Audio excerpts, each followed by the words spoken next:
జీతం లేదు, వాళ్ళ జీవితాలకి దిక్కు లేకుండా పోతే ఎందుకు నోరు తెరవలేదు అంటే పవన్ కళ్యాణ్ నువ్వు మహిళా ద్రోహి కాదా అని అడుగుతున్నా.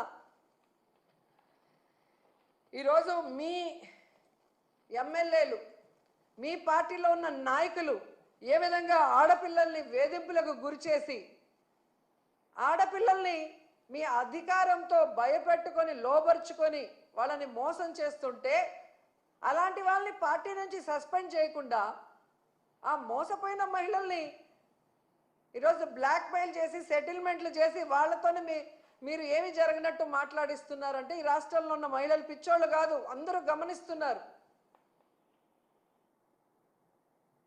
సో ఈ రాష్ట్రంలో మహిళా దినోత్సవం జరిపే అర్హత కూటమి ప్రభుత్వానికి లేదు. ముఖ్యంగా చంద్రబాబు నాయుడు గారు, పవన్ కళ్యాణ్కి అయితే అసలే లేదు.